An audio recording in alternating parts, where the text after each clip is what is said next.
Um, Hello, I am back and I am here to read the section of Constitutional Monarchy. And in this section, we're going to talk about the Lords versus the Commons. And I'm just going to show you what this is: the House of Parliament.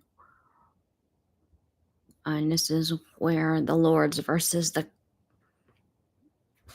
Commons have their input on what best serves England. But I'm going to go ahead and get started on this chapter because it is a long chapter and it has to do with during the time of George V's reign.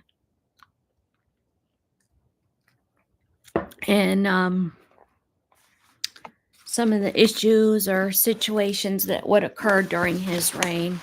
Since it is a long chapter, I'm going to go ahead and get started.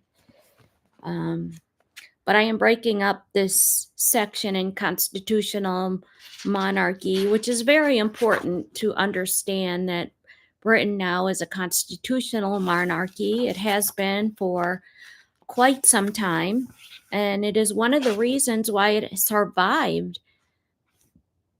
It's a surviving monarchy, and it's one of the big, important, significant monarchies. But this is Lords versus Commons.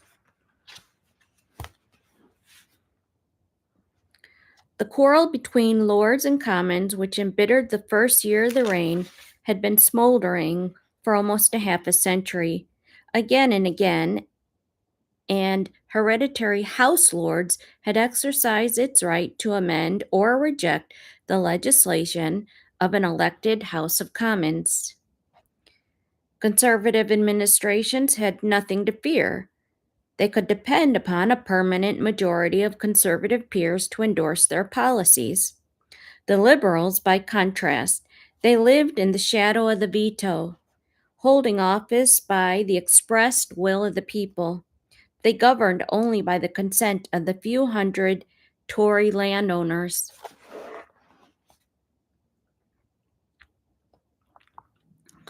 In the House of the Lords, conservative ascendancy was further strengthened by a mass defection of Liberal peers.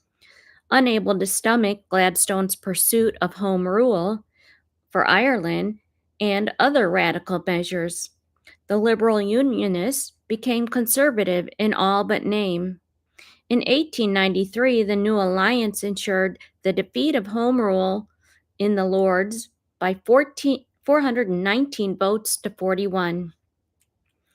Divided and crushed, the Liberal Party could do no more than huff and puff at the affront to parliamentary democracy.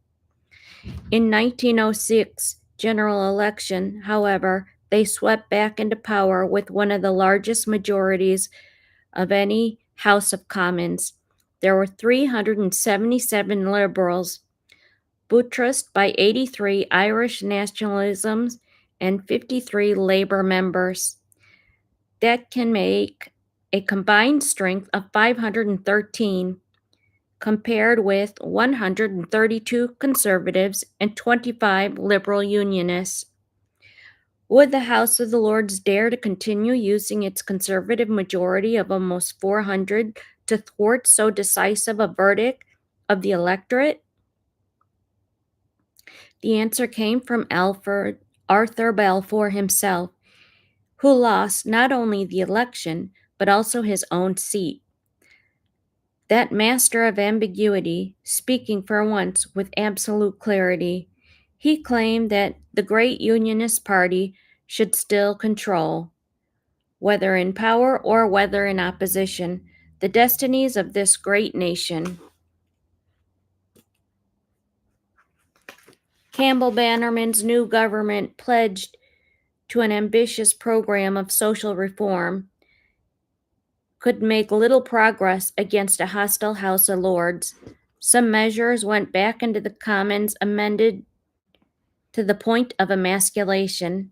Among them, the Education Bill of 1906, designed to abolish the financing of religious instruction in Churchill schools out of local rates. Others were rejected outright, such as the Licensing Bill of 1908, which sought to limit the number of public houses yet offered scant compensation to dispossessed owners. Lloyd George spoke for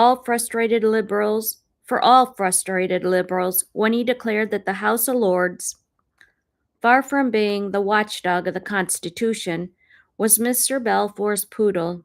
It fetches and carries for him. It barks for him. It bites anybody that sets it on to. King Edward disliked such invectiveness from a cabinet minister. But as he told his son, you cannot make a silk purse out of a sow's ear. It was not until 1909, the year after Asquith had succeeded Campbell Bannerman as Prime Minister, that the conflict between the Lords and the Commons moved toward a crisis. The budget introduced by Lord George, the new Chancellor of the Exchequer, was primarily designed to raise additional revenue for an old age pension and naval rearmament. But it also heartened his fellow radicals by imposing a whole series of new taxes on the rich. In addition to surtax of 2.5% on the amount by which all income of £5,000 or more exceeded £3,000, there were 4 separate taxes on land, on future unearned increments of land value, on undeveloped land, on the realization of leases, and on mineral rights. The Conservatives determined to fight the proposals clause by clause and line by line.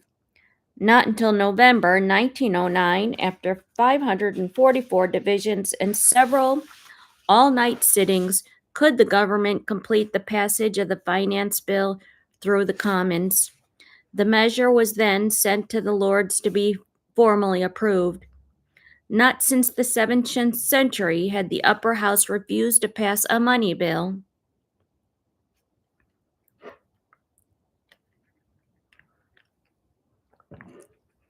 This time the peers rejected it out of hand by 350 votes to 75. They were not acting wholly from self-interest, however vindictive in intent. The budget was far from extortionate in practice. What outraged them more was the unprecedented use of financial legislation as a weapon of class vengeance. On the highest constitutional grounds, they could also argue that the Chancellor had provoked their own breach of custom by including in his finance bill an extraneous measure for a compulsory registration of land.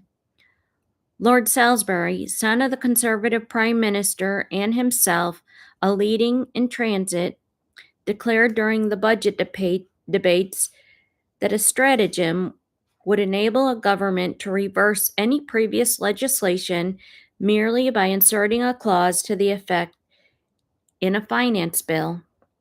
The country could thus be reduced to a single-chamber rule. Since the state cannot function without money, the rejection of the budget forced an immediate general election.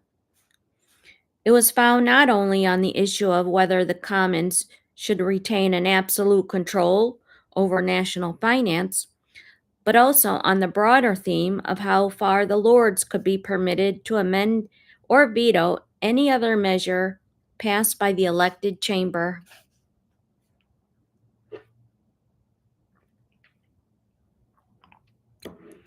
Both major parties, as in their custom, they claimed to be acting on behalf of the people. One appealed to the authority of the ballot box. It reflected on the huge parliamentary majority of 1906. The other to the role of upper house in curbing democratic tyranny.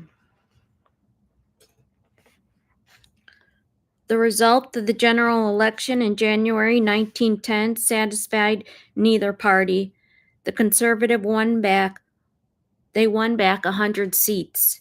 Yet the Liberals retained, and with the support of Labour and the Irish nationalists, the majority large enough to persuade the peers that it was now their duty to pass the previously rejected finance bill. The House of Lords duly gave their assent to it without a division. In the Commons, Asquith had meanwhile tabled 3 resolutions which, when embodied into an act of Parliament, would permanently restrict the powers of the upper house. First, the Lords could neither amend nor reject a money bill, each such measure to be certified by the Speaker of the Commons according to the stringent rules. Secondly, the Lords could not delay another legislation for more than 2 years and 1 month. Thirdly, the life of any Parliament would be reduced from 7 years to 5, as a balance to the increased authority of the Commons. The Prime Minister embarked on his punitive program with caution. By winning the recent general election, he had ensured that the Lords would now pass the budget. But the loss of 100 Liberal seats to the Unionists was scarcely a mandate for drastic constitutional reform. He foresaw that to curb the veto of the upper house by act of Parliament, it would require a second general election, not to mention the assent of an intended victim. That if the Lords proved disobliging, he would have to ask the king to create enough liberal peers to swamp the conservative majority that the king would regard such a wholesale creation as an affront to his dignity and an abuse of royal prerogative.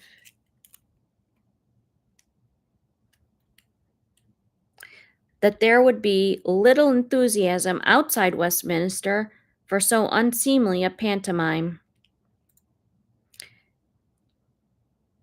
Yes, Asquith was the prisoner of his reduced majority in the Commons. Without the support of Labour and Irish National MPs, his Liberal followers numbered no more than the Unionist opposition. Each of those uncertain allies demanded the same price: the abolition of the Lords' veto.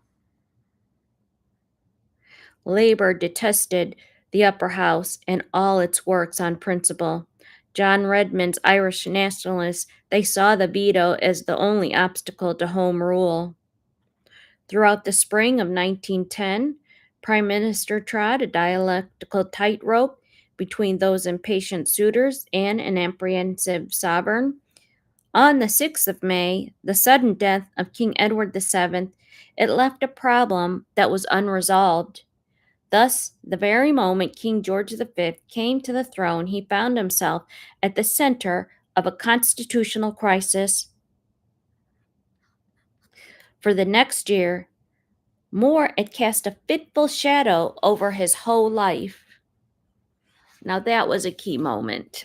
That was a key moment for King George V when he ascended the throne. So, I gave an audience to the Prime Minister, the King wrote in his diary on the 18th of May, 1910.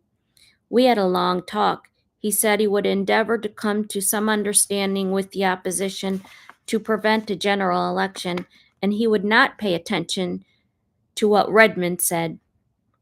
Asquith had not abandoned his attention to curb the power of the House of Lords, if need be, by persuading the king to create enough new liberal peers to overcome the Unionist resistance. But out of the consideration for a bereaved and inexperienced monarch, he would first try to resolve the problem in private talks with the opposition. Balfour readily agreed to this sensible plan.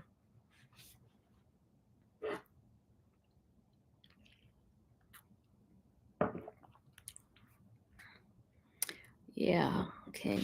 The Prime Minister had his own reasons for seeking a negotiated settlement. It avoided the need for a second general election and allow the government to resume its legislative program. Yet it was the king who stood to gain the most from the conference, whatever the outcome. a respite from constitutional turmoil at a time of anxiety and grief.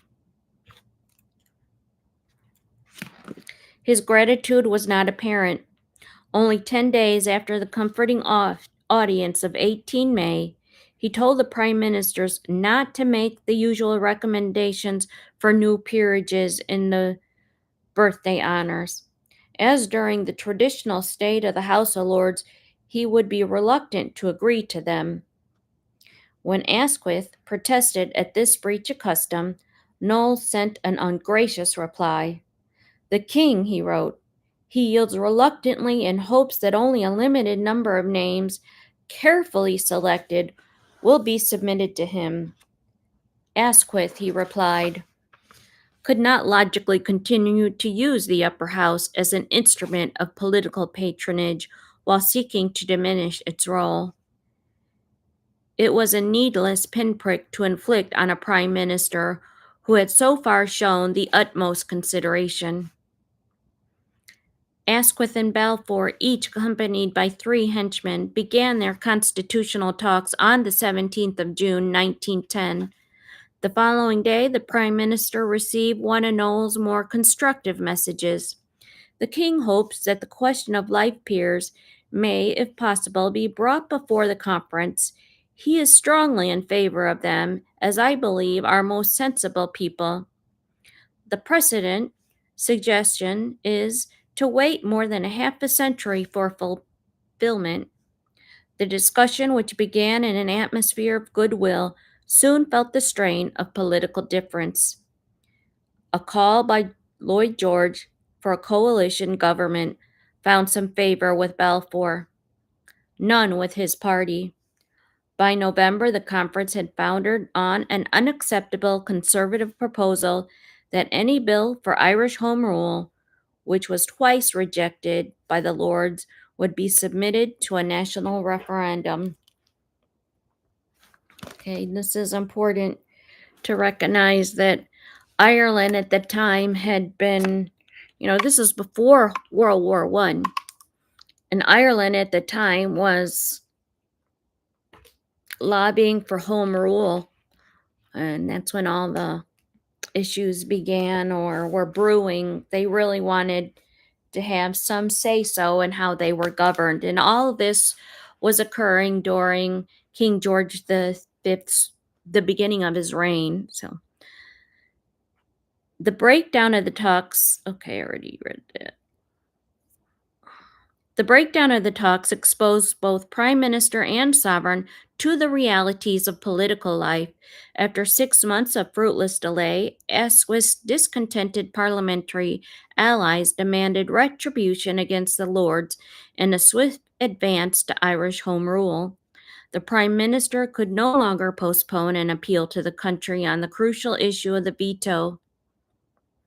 Yet, with an assurance or a guarantee of the king's willingness to create liberal peers by the hundred, there could be no prospect of surrender by the Lords. King Edward's last months had been made miserable by the dilemma. The burden of decision had now passed on to his son. On the 11th of November, 1910, the Prime Minister traveled down to York Cottage, Sandringham. The king was relieved to hear how formal a role Asquith expected him to play, merely the granting of a dissolution of Parliament as a necessary preliminary to the general election. The king wrote in his diary for that day, at 6:30 the Prime Minister arrived. He had 2 long talks with him. He reported that the conference had failed and proposed to dissolve and have a general election and get it over before Christmas. He asked me for no guarantees. Sir Arthur Bigg. He did not become Lord Stamfordham until the following year. Also, he kept a record of the conversation with Asquith. He did not ask for anything from the king. There were no promises, no guarantees during this parliament.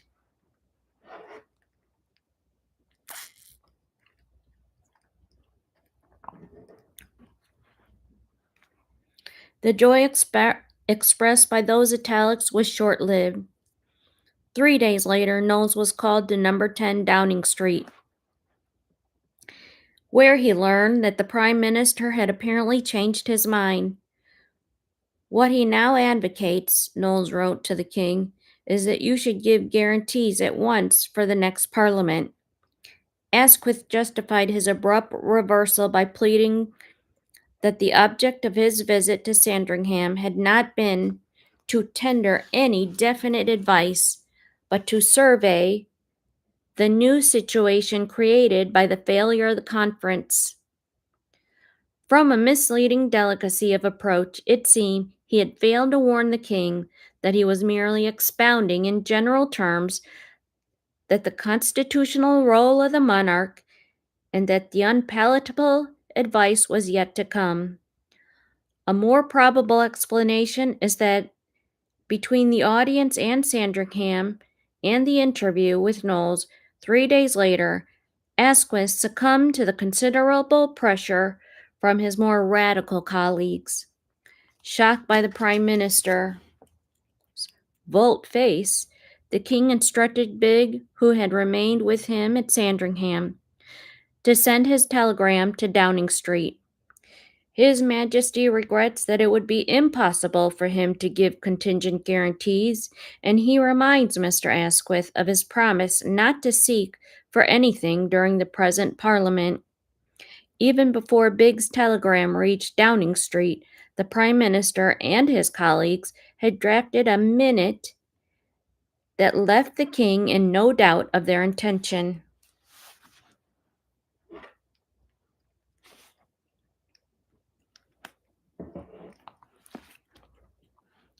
The cabinet has very carefully considered the situation created by the failure of the conference.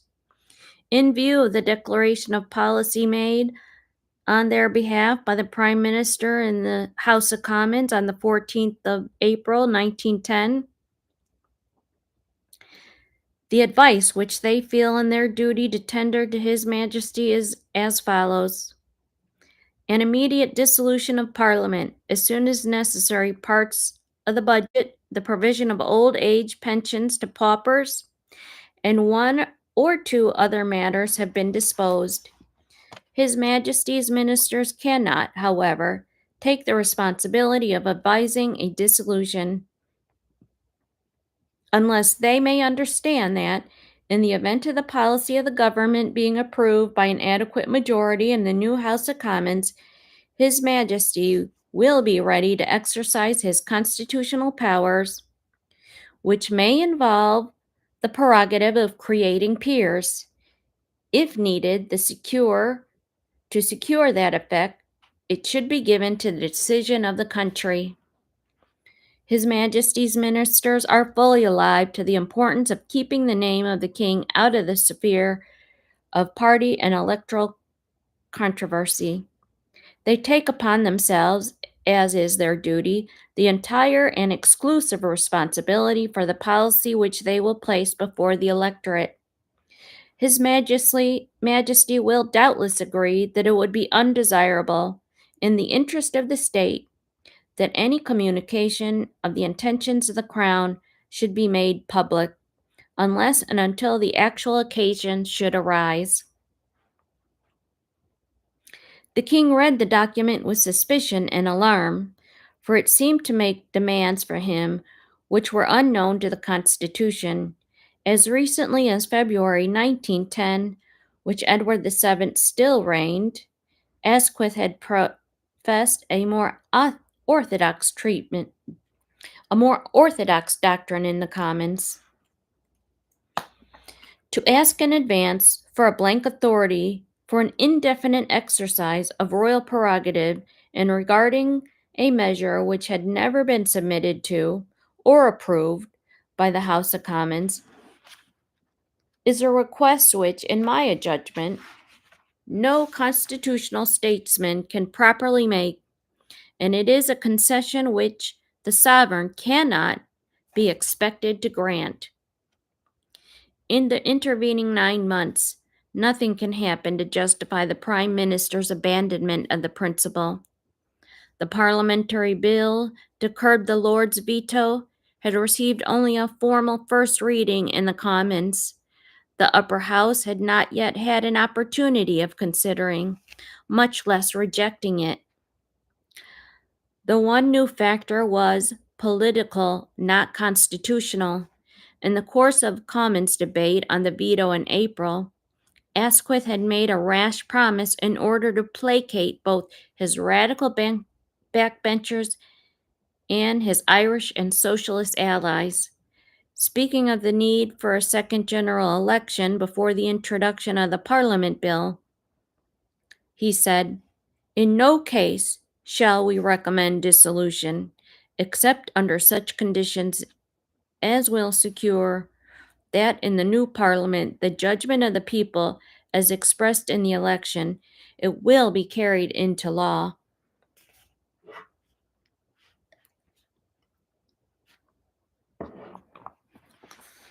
So that Asquith might keep faith with his reckless pronouncements.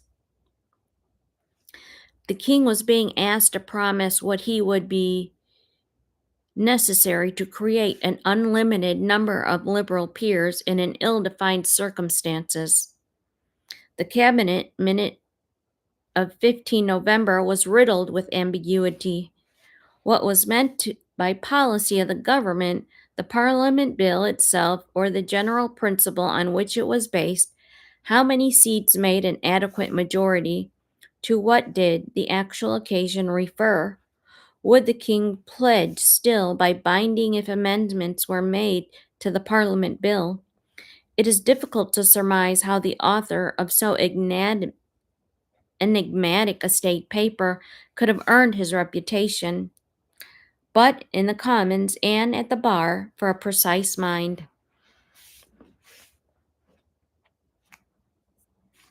For a government to require the sovereign to create peers was not itself unprecedented. Had the House of Lords declined to pass the Reform Bill in 1832, King William IV would have ensured the necessary majority. King Edward VII was similarly prepared to create enough peers to pass the Parliament Bill, but only after a second general election had tested public opinion. What he would not do was give contingent guarantees, a refusal which Asquith had recognized in his speech in February 1910.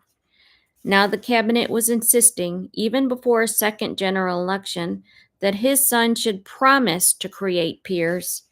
King George V, it seemed, could not be trusted to do his duty.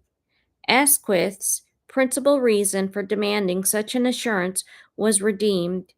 If challenged, the pledge he had given to the Commons in April, but he and his colleagues may also have doubted whether they could depend on the king, who, as Prince of Wales, had scarcely bothered to conceal his dislike of liberals and liberalism. As an encounter at Lord Londonderry's house, Edmund Gosse described the prince as he's an overgrown schoolboy. He's loud and he's stupid, losing no opportunity of abusing the government. The stentorian's voice trumpeted his careless disparagement of Lloyd George and Churchill, even of Asquith. Throughout the official world, Mensdorff regularly reported his conservative sentiments to Vienna. And while awaiting the first general election of 1910, the prince made known his dread of a renewed liberal victory.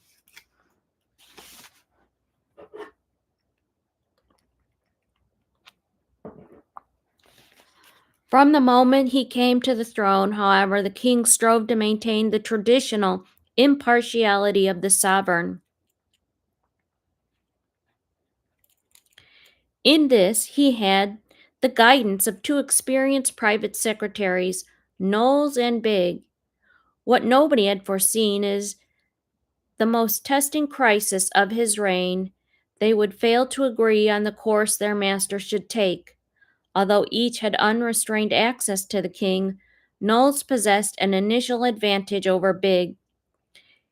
In their division of duties, was responsible for corresponding on the king's behalf with all government departments except the War Office, which remained Bigg's province.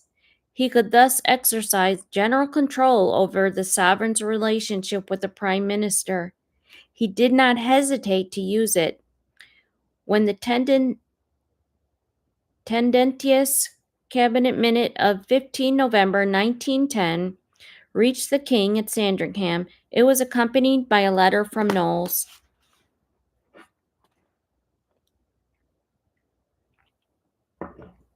I have just finished a conversation with the PM and crew, and they have shown me the Cabinet Minute, which I think is couched in studious, moderate terms. I feel certain that you can safely and constitutionally accept what the Cabinet proposes, and I venture to urge you strongly to do so. What is now recommended is altogether different in every way from any request to be allowed publicity to announce that you have consented to give guarantees. It is a great compromise on the part of the cabinet. It's made entirely to fall in as far as possible with your wishes and to enable you to act conscientiously.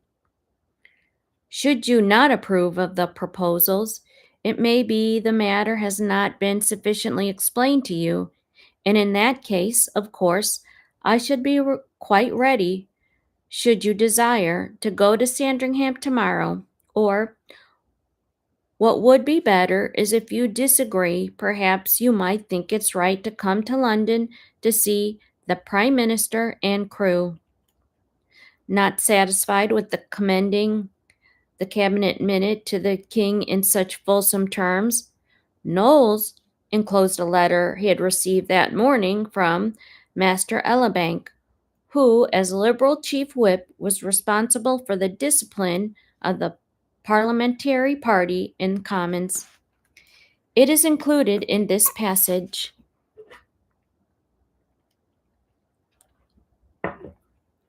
I am sure you will recognize that the Prime Minister has come through a year of unexpected difficulty, and that in arranging and entering the conference, he strained the loyalty of his party to a very strong degree.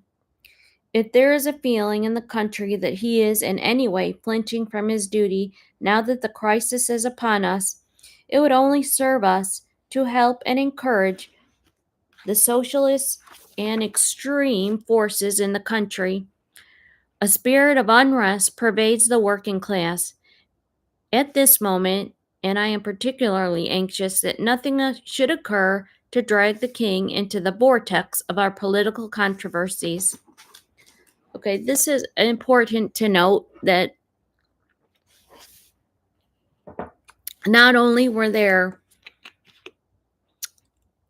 ideas of a separate Ireland brewing, an Irish home rule to have influence over their government, but there were, which may have been needed for fair working environments, but there were socialism and socialist ideas that were brewing during that time. So Elibank ended the home that same way and would be found of defining His Majesty's attitude as correct and constitutional, while at the same time safeguarding the Prime Minister. Neither the letter from Knowles nor that from Elibank persuaded the king that he should agree to the demands of the cabinet. He arranged to travel to London on the following day for further talks with Asquith at Buckingham Palace. Meanwhile, he asked Biggs to prepare a memorandum on the correspondence. It was at this point that the contrary views of the two private secretaries became apparent. Knowles had told the king, "I feel certain that you can safely and constitutionally accept that the cabinet's proposal, and I venture to urge you strongly to do so." Biggs urged him no less vigorously to reject the cabinet minute. The king's position is he cannot give contingent guarantees, for by doing so he becomes a partisan and is placing a powerful weapon in the hands of the Irish and socialists who, assured of the abolition of the veto of the House of Lords, would hold before their electors the certainty of ultimate home rule and the carrying out of their socialist program.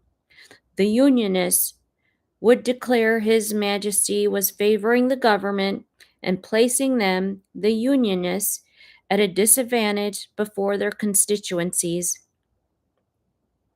Indeed, it is questionable whether His Majesty would be acting constitutionally. It is not His Majesty's duty to save the Prime Minister from the mistake of his incautious words on the 14th of April. Bigg also replied sharply to Elibank's plea that it would be in the King's interest to safeguard the Prime Minister. The King's position must also be considered.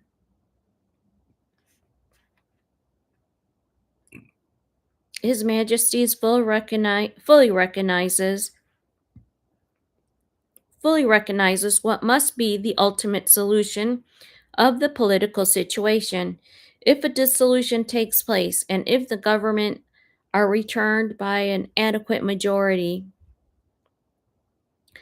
But why is he to make any promises now? Why should he be asked to deviate by an inch from the strictly constitutional path? You reply to safeguard the Prime Minister and to avoid the King's name being dragged into the vortex of the political controversies, and to prevent a handle being given to the socialists to attack the King. But surely, so long as His Majesty adheres to what is constitutional, he can be indifferent to whether the socialists so furiously rage together and imagine a vain thing or not. I repeat, the King will do what is right. The cabinet, however, would not budge. At Buckingham Palace on the afternoon of 16 November, the King was overwhelmed by the menacing arguments of Mr. Asquith and Lord Crewe, leader of the House of Lords. That night he wrote in his diary,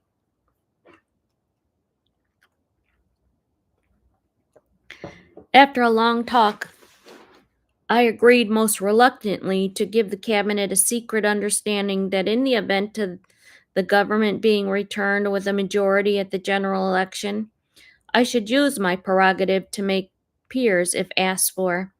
I disliked having to do this very much, but agreed that this was the only alternative to the cabinet resigning, which at this moment would be disastrous. Francis, Lord Knowles, strongly urged me to take this course, and I think this advice is generally very sound. I only trust and pray he is right this time." It was a humiliating occasion. Here's what his friend Lord Derby noted after talking to the King during a shooting party 9 months later.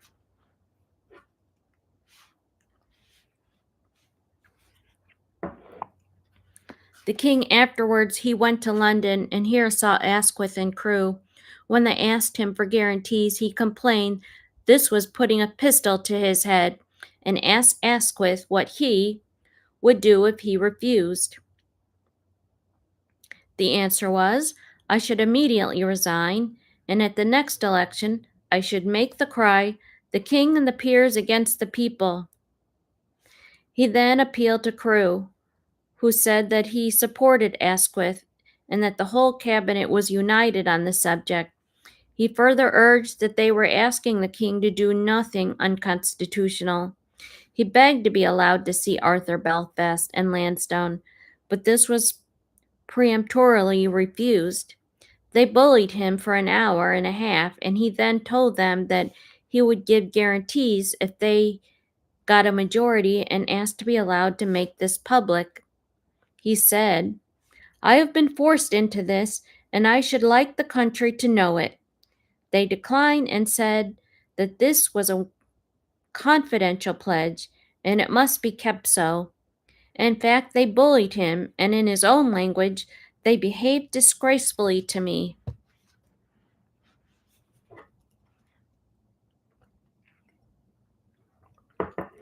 Bigg, having lost the battle for the King's will, could scarcely contain his rage. He found relief in a scathing memorandum on his colleague's conduct. In less than 48 hours, Lord Knowles, his mind had been entirely changed, and he was adamant as to any assurances being given. Today, he strongly urges the king to come to a secret understanding, and he tells me that by advocating resignation rather than agreeing to any understanding, I am exposing the king and the monarchy to the gravest dangers. He told the king he would have advised King Edward, as he had advised King George, that he was convinced his late majesty would have followed his advice. This quoting what a dead person would do to me is the most unfair, if not improper, especially to the king, who has such a high opinion of his father's judgment. But might I not equally have urged that I was perfectly certain Queen Victoria would have done what I advised? I solemnly believe that a great mistake has been made, resulting from a dread, which, to say the least, has been much exaggerated. It's a danger to the crown, whereas the real danger is the position of the prime minister.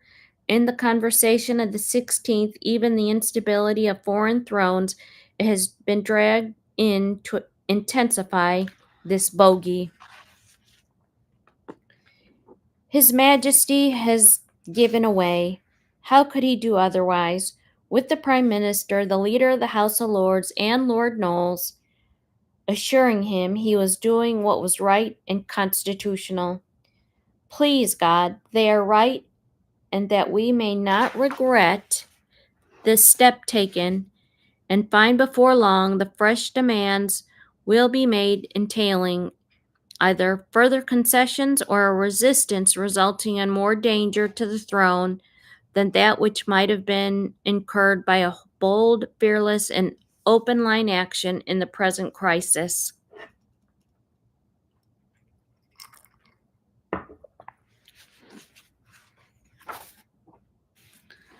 Big's bravado paid tribute more to his heart than to his head. A constitutional monarch rejects ministerial advice at his peril, however unreasonable or distasteful it seems to him. He may use all the arts of argument in trying to dissuade the government from its purpose. But having failed, he has only two courses open to him. He must accept the Prime Minister's advice, or he must find a new Prime Minister capable of commanding a majority of the House of Commons.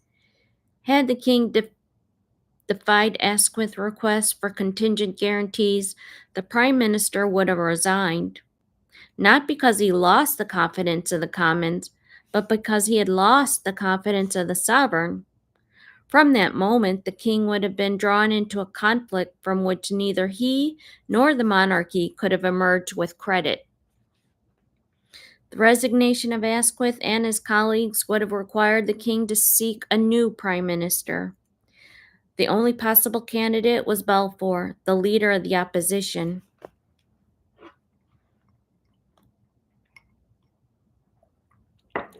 If Balfour had declined the commission, the king would have been obliged to recall Asquith and, with a diminished reputation, to surrender on such terms as the Liberal leader demanded. Even if Balfour had agreed to form a government, the new prime minister's lack of majority in the Commons would have led him to ask the king for a dissolution of Parliament. The ensuing general election would have been fought not only on the veto, but also on the king's conduct. The Liberals would have claimed that he was in an unholy alliance with the peers against the people. The Conservatives that he was defending would think the Constitution was against a revolutionary intrigue. Whatever the outcome of the poll, the king would have been the loser. A Liberal victory would have delivered him once more into Asquith's hand, chastened and defenseless. A Conservative victory would, in retrospect, have justified his resistance to Asquith, but it would have been at the cost of alienating alienating, perhaps permanently, the liberal respect and goodwill.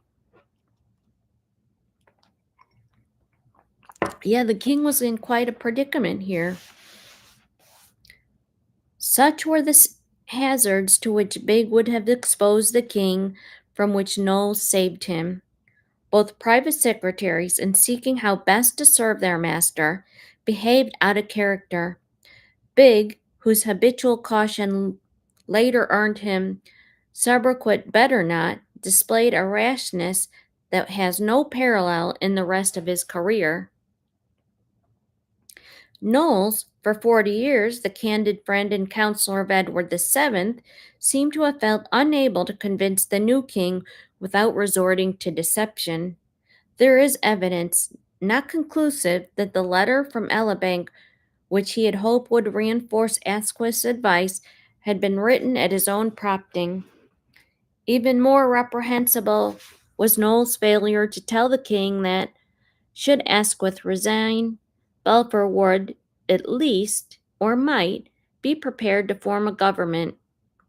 Earlier that year, exactly a week before the king's death, the Archbishop of Canterbury, Dr. Randall Davidson, had tried to solve the constitutional problem at a private meeting with Knowles, Balfour, and Esher.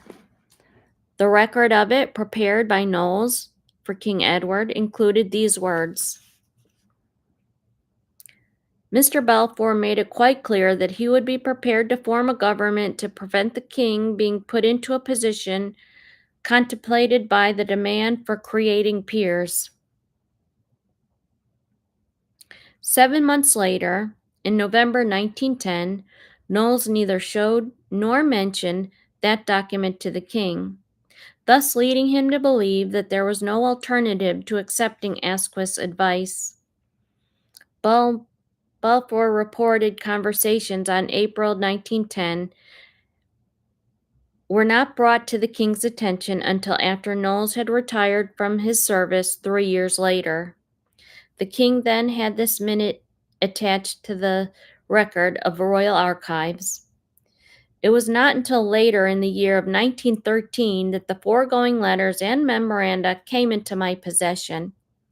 The knowledge of their contents would, undoubtedly, have had an important bearing and an influence with regard to Mr. Asquith's request for guarantees on November 16, 1910.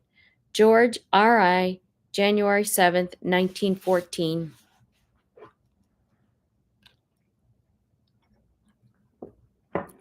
The discovery of the documents was a double mortification for the king, and it was 3 years too late. He concluded that he might, after all, have been able to thwart Asquith by asking for Balfour, and that the faithful Knowles had so little trusted his master's judgment as to suppress essential information. 30 years after Harold Nicolson first revealed these facts in his official Life of the King, it is possible to put a more honorable construction on Knowles' conduct. A memorandum written by Balfour on October 1910, only 1 month before the king's confrontation with Asquith, has recently come to light in the Royal Archives. It reveals that the leader of the opposition may have changed his mind since the previous April and no longer felt able to form an alternative government in the event of Asquith's resignation.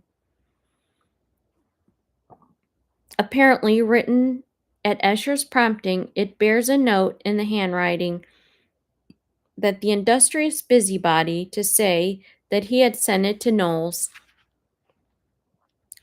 Balfour declared in his memorandum, as at present advised, he would not be justified in accepting office should Asquith resign. On the face of it, that would seem to supersede his earlier judgment, but there was a profound difference of form as well as a content between the two conflicting opinions. In April, Balfour was giving his considered reply to an inquiry put to him by the sovereign's private secretary. In October, he was doing no more than allowing his thoughts to play over the problem. The October memorandum included not only Balfour's doubts on whether he could take the office, but other speculative musings about a possible caretaker government headed by a neutral elder statesman or one manned by civil servants. Knowles can have attached little importance to it, otherwise, why did he not produce it in the following months to reinforce his advice to the king? He had no alternative but to submit to Asquith. Again, when Balfour later complained that Knowles had misrepresented his views to the king, why did the angry private secretary not confront Balfour with his October memorandum?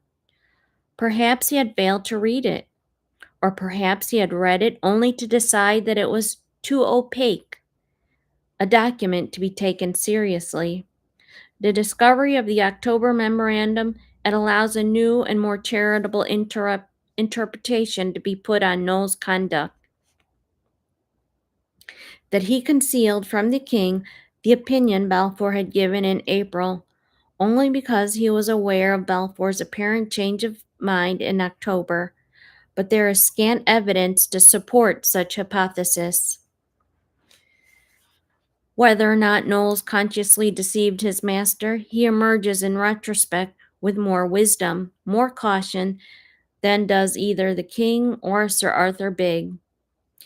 As the omniscient Esher wrote in his diary 3 days after the king had given Asquith a secret and reluctant pledge to create peers, there was only one possible and prudent course for a young monarch, and that is to abide strictly within the Constitution and to take the official advice of his responsible ministers. Esher could, with justice, have added, even when that official advice was unprecedented, ambiguous, and designed to protect his ministers from the consequences of a reckless promise.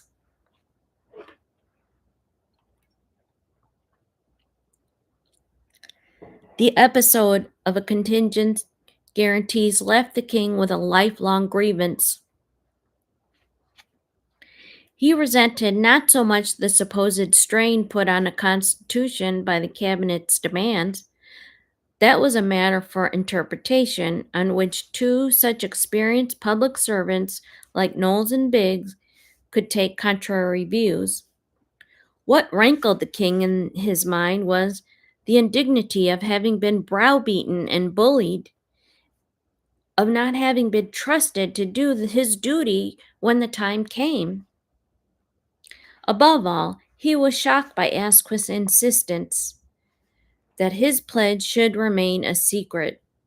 He told Esher, "I have never in my life done anything I was ashamed to confess, and I have never been accustomed to conceal things." Bigge expressed himself more vehemently. "Is this straight? Is it English? Is it not, moreover, childish?" This is a more honorable interpretation of Asquith's demand for secrecy. He hoped that if a second election returned his government to power, the House of Lords would agree to pass the Parliament bill, and so avert the need for a mass creation of liberal peers. In that event, there would be no disclosure of the king's pledge, and thus no public controversy on the use of the royal prerogative. As Roy Jenkins, Asquith biographer and apologist, has written, this part of the arrangement, of course, was inserted against the convenience of the Liberal cabinet in an attempt to ease the position of the king. Others continue to believe that Asquith did not wish to reveal how shamefully he had imposed upon an inexperienced monarch for political ends. Yeah, that Asquith, he sounds like an opportunist to me.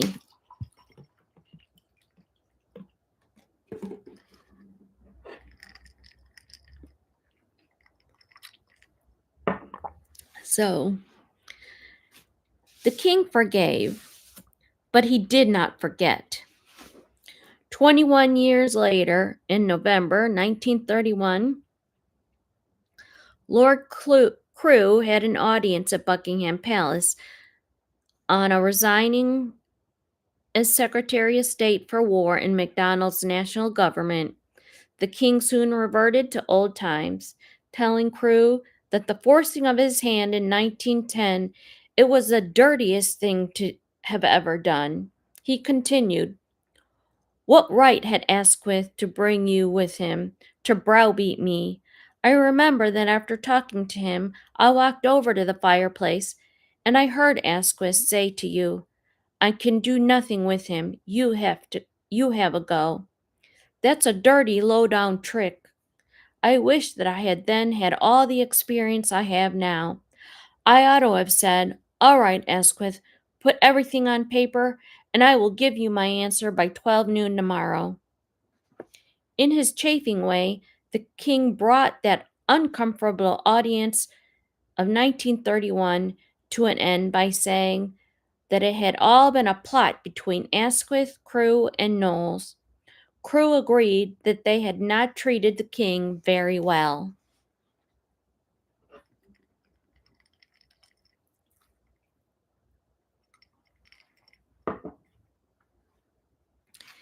The king is hoarse from talking. Escher noted on 4 February 1911, he had cause for agitation 2 months earlier, having secured both the king's secret pledge and a dissolution of Parliament. Asquith had appealed to the country on the specific issue of the Lord's veto. The Liberals had emerged from the election with a slightly increased majority of 126 seats, more than enough to justify the reintroduction of a bill to curb the powers of the upper house. The way was now clear for a graceful retreat on the part of the Unionist peers, yet their leader, Lord Lansdowne, had just told the king that he and his colleagues might nevertheless continue to resist the Parliament bill. Knowing nothing of the king's promise to Asquith, Lansdowne indicated that a mass creation of liberal peers was a step which I felt sure His Majesty would be reluctant to take, and his ministers not less reluctant to advise. The prospect of Unionist intransigence haunted the king. He knew that if the Lords either rejected or emasculated the veto measure, Asquith would not hesitate to demand a mass creation of liberal peers. The king would then be unable to withhold his consent, not only because he had pledged his word, but also because the result of the recent election had left him without an alternative government. His fears were not immediately realized. The Parliament bill was introduced into the Commons on February 21st by 15 May, and it had passed through all stages there. 2 weeks later, it had given a second reading in the Lords that did not signal a surrender on the part of the Unionist peers. They might still choose either to amend the bill out of recognition at the committee stage or reject it outright on third reading. At this point, there was a political truce for the coronation and its elaborate program of celebrations. Even that was not entirely lacking in political controversy. When Asquith submitted names for the coronation honors, the king instructed Knowles to reply, "His own strong impression is to create peers under existing circumstances, and until the crisis is over would be a mistake and a mockery, especially in view of the possible or probable creation of 500 peers." The king said he does not pretend to understand the logic of those people who, while vilifying the House of Lords on every convenient occasion, are yet apparently anxious to become members of that body.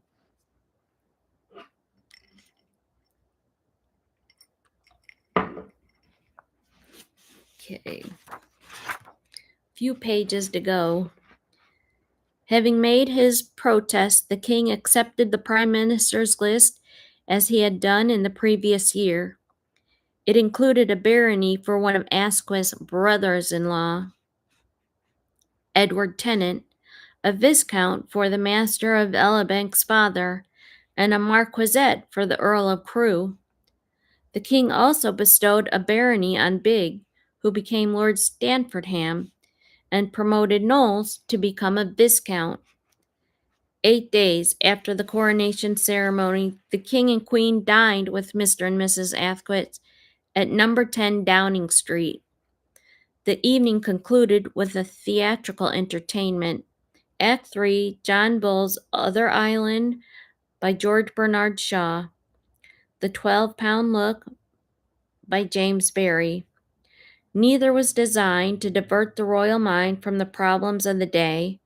Shaw's piece is on the vexed theme of Irish unrest. Barrie's was about a new knight, an ambitious and self-satisfied who, as the curtain rises, is insisting that his wife should play the part of the sovereign and bestow the accolade in a drawing-room rehearsal. The battle between the Lords and the Commons was resumed at the end of June. Within 6 days, the Unionist peers had so amended the Parliament bill to frustrate every Liberal intention. They even revived the proposal on which the conference of the previous year had broken down. That important constitutional change, such as Home Rule, should be submitted to a national referendum. In the face of continuing Unionist defiance, the cabinet decided to make known its secret understanding with the king. If that alone did not prompt the Unionists to end their resistance, then the king would be asked to create enough Liberal peers to ensure the enactment of the Parliament bill in its original form. An extraordinary circumstances of the king's promise of 16 November 1910 was it did in fact remain secret for the following 8 months. Sir Algernon West, Mr. Gladstone's private secretary, he used to say that a secret is no longer a secret when known to more than 3 people. In the cabinet alone, there were as many as 20 who knew of the understanding between the sovereign and the prime minister. Liberal ministers, moreover, were notoriously indiscreet. A few years later, when Lord Kirchner was asked why he was so reluctant to discuss military operations in the cabinet, he replied, "Because they all tell their wives, except Asquith, who tells other people's wives." Knowles was well aware of those loose tongues when urging the king to accept the government's advice on contingent guarantees. He felt impelled to add that the whole cabinet, including Lloyd George, and Winston Churchill, will keep the confidential agreement inviolably secret. That parenthesis hardly inspired trust. Yet Balfour, an inveterate diner out, did not learn of the king's pledge until the beginning of July 1911, only a few days before the government told him of it officially. It became one of the best kept secrets of his reign.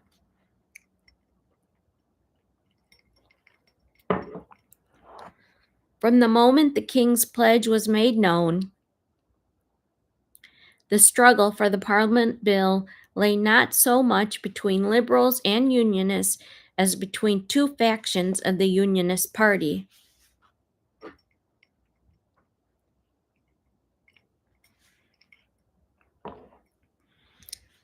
The government was assured of its measure. Either the Unionist peers would abstain from opposing its final passage through the House of Lords, or a mass creation of Liberal peers would overwhelm them in the division lobbies. All that remained in doubt was which school of thought would prevail with the Unionist Party.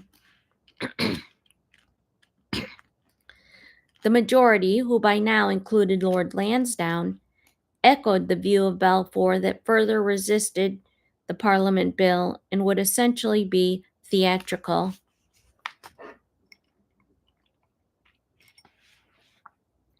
The minority, whose readiness to die in the last ditch earned them the name of diehards or ditchers, they remained inflexible. Whatever humiliating consequence might await the king, Parliament, and nation. Although the king was prepared to redeem his promise, he dreaded the task of creating several hundred new and largely unknown peers.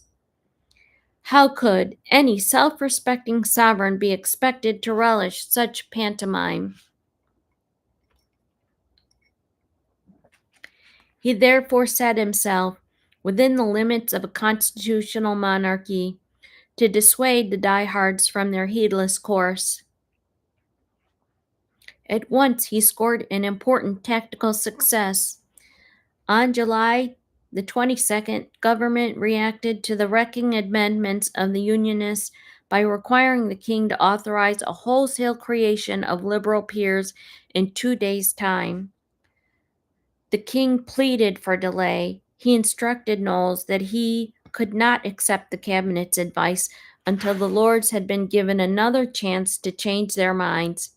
He therefore proposed that the Lords' amendment should first be debated by the Commons. He then sent back to the upper house for consideration. Only if the Lords insisted on clinging to their provocative amendments would he then authorize a creation of peers. He also hoped that the Commons would not reject the Lords' amendment en bloc, but would instead make such concessions as they felt able. Knowles' letter to Asquith included his trenchant passage. He had been fully under the impression that the peers would, as far as possible, be conciliated by every reasonable attention and civility being known to them, and it is repugnant to his feelings that they should be treated with a want of consideration or harshly or cavalierly. To do so, moreover, will probably have the effect of increasing the number of those who intended to vote.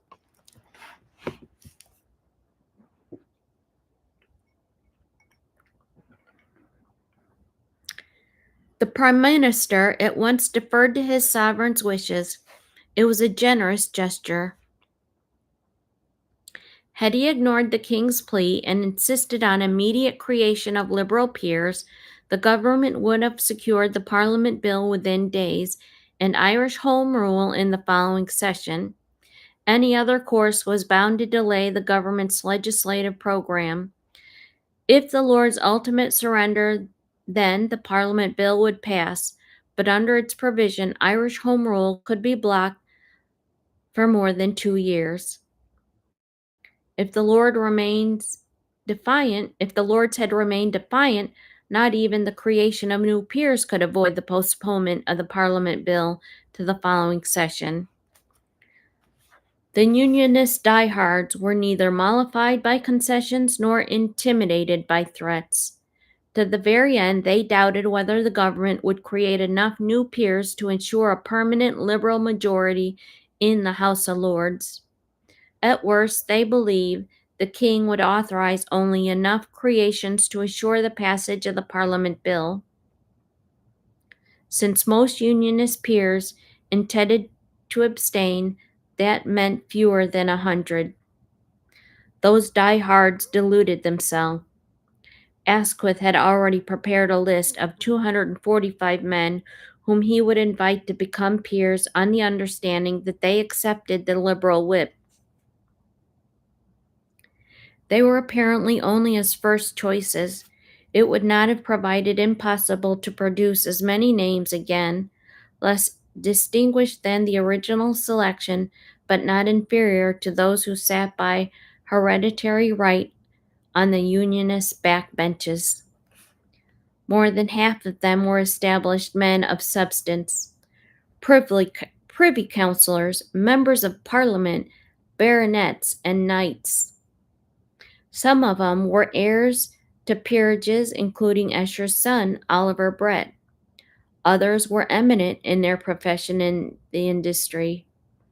They included the composer, Sir Charles Parry, the jurist, Sir Frederick Pollack, the surgeon, Sir Victor Horsley, the engineer, Sir William Garstin, the chemist, Sir Henry Roscoe, the financiers, Sir Abe Bailey, Sir Edgar Speyer, and Sir Edgar Vincent, the soldiers, Sir Ian Hamilton, and Sir Robert Baden-Powell, the solicitor, Sir George Lewis, who, as his biographer delicately put it, held the practical monopoly of those cases where the seamy side of society is unveiled and where the sins and follies of the wealthy classes threaten exposure and disaster.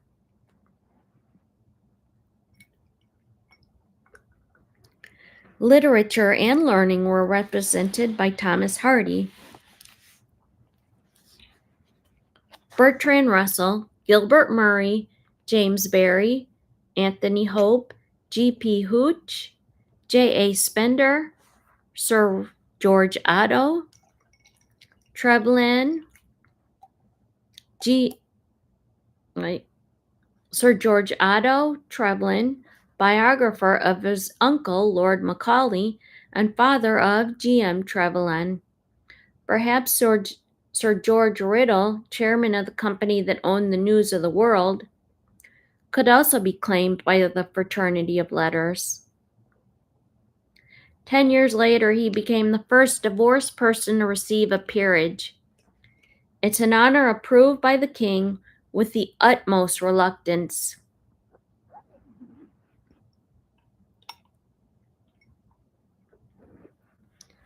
Sir Jeremiah Coleman, Sir Thomas Lipton, and Joseph Rowntree, they were in every sense household names. Family loyalty was reflected in the choice of H.J. Tennant, another of Prime Minister's brother-in-laws, and of John Churchill, and W.S. Haldane, the brother of the Home Secretary and the Secretary for War. There was one name, however, which the king warned Asquith he would absolutely refuse to consider a peerage, that of Baron de Forest, newly elected to the House of Commons as a Liberal, an adopted son and heir of Baron Hirsch, the Austrian financier and friend of King Edward. Baron de Forest had been educated at Eton and Christ Church, Oxford. In 1900, he became a naturalized British subject, but he continued to use his Austrian title by virtue of royal license. A fortune of several £1,000,000 allied to extreme radicalism did not commend himself to the king, and de Forest never became a British peer. In 1932, he transferred his allegiance to the Principality of Liechtenstein, which honored her newest citizen by proclaiming him a Councillor of State. All Asquith's potential peers, it must be admitted, would have been equally obnoxious to the sovereign.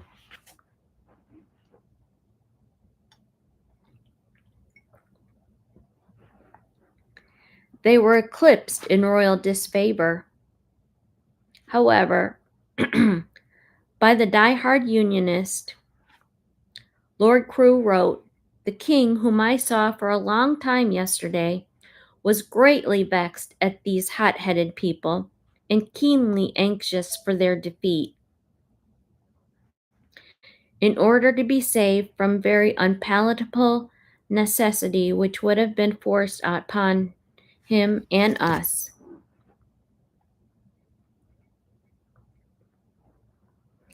He was no less mortified to hear that those same Unionist peers were defaming him for having consented in November to a creation of liberal peers, an accusation of betrayal repeated in spite of anonymous letters to Buckingham Palace. The king would have been wise to ignore such hurtful slanders. Instead, stung by a reflection on his honor, he asked the government to make clear that he had given his promise to Asquith with natural and legitimate reluctance. Crewe met the king's wishes in the course of repelling a vote of censure on the government, itself a prelude to the final vote that would decide the fate of the Parliament bill. The royal admission had an unfortunate effect. It led the diehards to believe that they might yet depend upon the king to refuse a creation of peers should the bill be defeated. At the very least, it reinforced their hope that he would create only enough peers to ensure that the bill passed.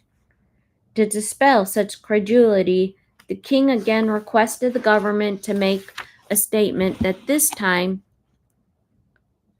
lending his full support to ministerial policy. It was in these unambiguous words that Lord Morley, Lord President of the Council, addressed the upper house. If the bill should be defeated tonight, His Majesty would assent.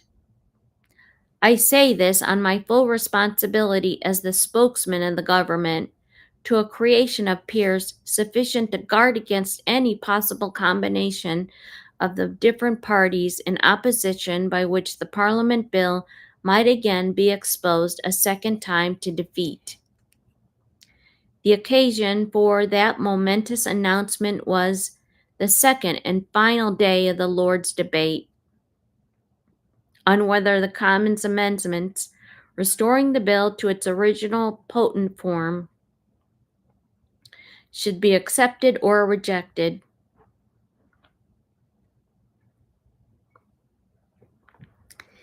It left no room for doubt. If the Unionists remained defiant, they would be overwhelmed by a large and permanent creation of liberal peers.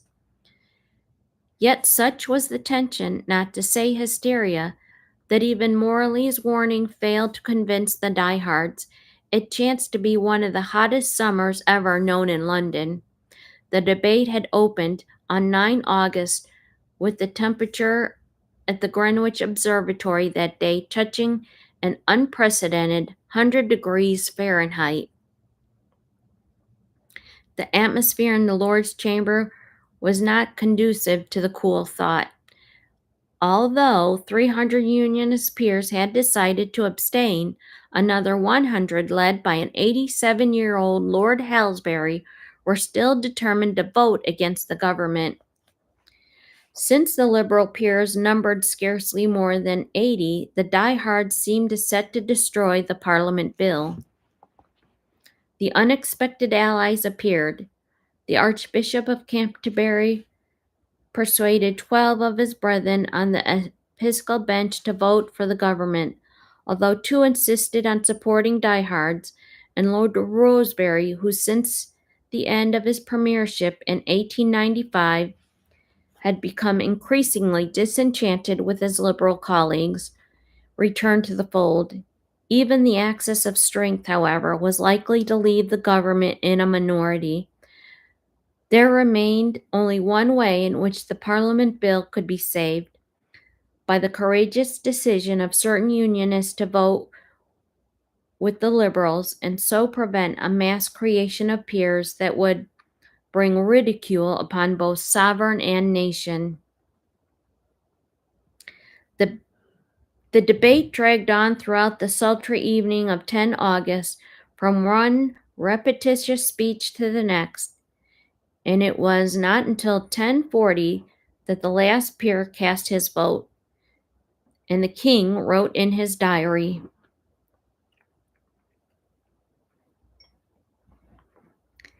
At 11:10, Bigg returned from the House of Lords with the good news that the Parliament bill had passed with a majority of 17 131 to 114. So the Halsburites were, thank God, beaten. It is indeed a great relief to me, and I am spared any further humiliation by a creation of peers. Rosebery saved the situation by voting for government, and 20 eminent Unionist peers joined him. Bed at 12 o'clock. The entry in the King's diary was the truth, but not the whole truth. The faithful Big, who had been created Lord Stamfordham only a few weeks earlier, denied himself the exciting scene inside the chamber in order to remain near the telephone room of the House of Lords. The moment the result was known, he telephoned it to Buckingham Palace. But the king was the last to hear the most eagerly awaited message of the reign. The figures were passed in a desultory way from footman to footman, and so to the equerry on duty, Commander Brian Godfrey Fawcett. He assumed that they had already been given to his master, and went on working in his room. Godfrey Fawcett's diary continues.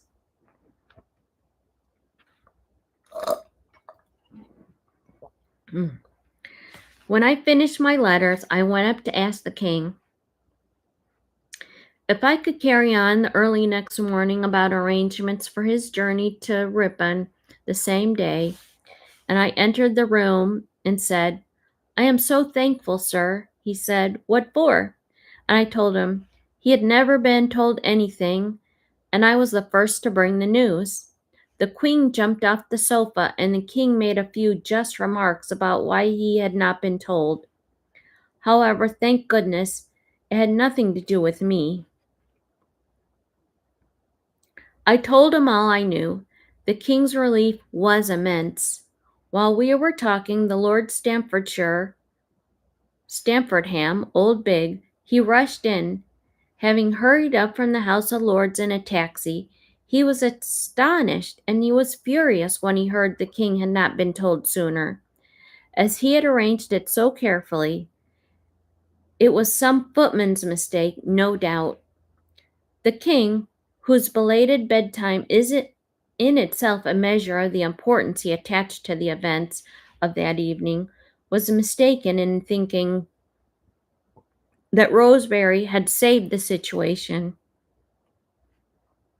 The former Prime Minister's vote helped to secure the passage of the bill, but attracted no others in its train. Those Unionists who threw in their lot with the government, 37 as it happened, not 20 as the king wrote. They were moved to do so by consideration for their sovereign rather than out of respect for an aloof and isolated elder statesman. The man most deserving of praise was Lord Curzon, who, almost single-handed, had engaged and routed Lord Halsbury's cohorts. His quixotic conduct in 1911 did something to erase the unfavorable impression he had made on the king in India 6 years earlier. Stamfordham wrote to Curzon on August 11th, "What a relief that all is well. The king is quite another man, and, if I may say so, is so deeply grateful to you for the very valuable service which you have rendered to save this situation." That day the king left joyfully for Yorkshire to shoot some grouse. And that is the end of this section. It was a very, very long section on House versus the Lords, but it highlighted some of the issues that he had when he first ascended the throne, and some of the issues that happened between the House of Lords and the peers, creating new peers to pass the Parliament bill. And it discusses some of the issues with Irish home rule, Ireland's desire for home rule. And this was a very good section, but it was a very long section. So I will end this and we will move on to the next section in the next video, which is going to be on Delhi Durbar.